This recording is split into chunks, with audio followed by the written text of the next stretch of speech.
Manipur gi Kendra humfuda lambi thong khwaidagi phataba si Lamlai Kendra na oibada natana miyamda wasaklamlaga makhuti yaodaba MLA kanano thirakpada Lamlai Kendra gi MLA na makokta leiramlagani haina Lamlai Kendra da mirep oiriba Congress ki Achoibam Deben na phongdokhre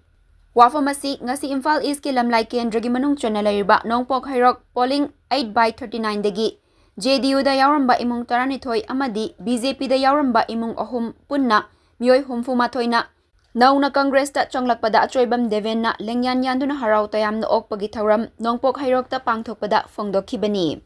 Mahakna makhata na hai Lamlai Kendra asing ngasi di atopa Kendra ga yengnabada khwaidagi henna lambi thong ana layeng chawkha thaurangda maning hanba Kendra oibada natana. Kendra asigi miyoi kaya mayumda hanjinma ngamdana ngasi fawwa mamita mapita aduna leiri.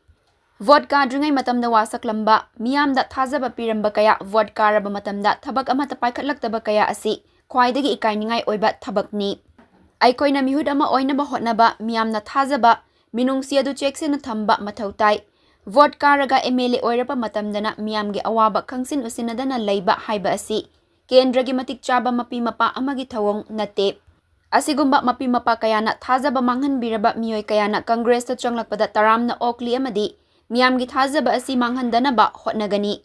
Leibaga si karamba political party karamba miyoi singna semdokani haiba du miyamna khanbiyu. BJP lengak lakpadagi Manipur kangkhong chairiba. Miyamgi thazaba hatpa kaya miyamna para tambirasi haiki. Thawramaduda Congress ta chonglakhiba miyoi singna phongdokhibada. Manipur da irang thorakpa matamdagi hauraga gwal tabi kulda khunja sing hanjinba ngamdana leiri. Lan haurakpa matamdagi Achoibam Deben na masagi mayumda relief camp hangduna tha kaya chupna Lamlai Kendra khaki natana lan January ba miyoi kaya leihanduna awana mating pangli amadi lana si thorakpada achauba mating kaya miyamda piduna lakhi adubu Kendra sigi MLA nadi vote mamangda miyamda kaya rakhanna afaba thabak tawrakani haikhrabasu ngasi fawba miyamgi awaba amatta ubidana leiri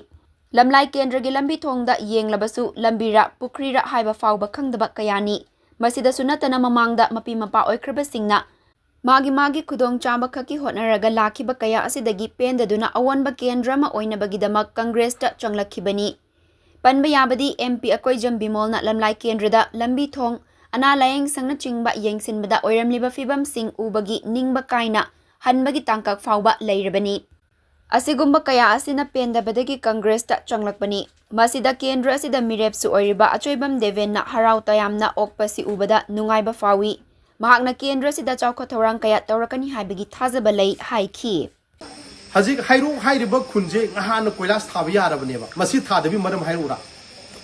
mamangda 2017 da lupa amana vote karame ko 2017 da mingdi palaroi 2017 da vote kaba nupa amana Kaidawi, sahi ani si MLA oirame. Sahi ani si MLA oirame matungda khara chontok chungin tawbudagi maji disqualify oigreba. Oigrebanina disqualify oigrebanina Lamlai Kendra si MLA leigidreba. MLA leitradi lami thong shembiu haibase mai concern MLA da haidu natraba. MLA leitabanina haibam leitre. Adu sum labodo sahi kya sahi ohum mangre. 2022 ki gene election amu laye. Hauji pairiba Nupazina thazaba thame yengo mamangda aina vote karamadi han koilas tharoidra mana vote ka thokre aduga ma disqualify tawre sahi ahum lambi semdra ma haije ai kai de vote ka halu ai lambi semge haire 2022 da ma 22 da ma vote kare haji tam lo sala kadawre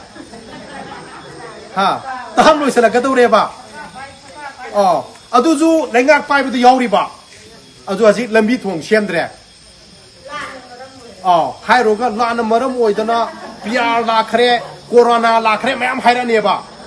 PR loigre corona loigre local area de mem fan lupa karo trawa lak yang khaido aduna karu amtang oiroju khoi lambi sembiu haibiu ba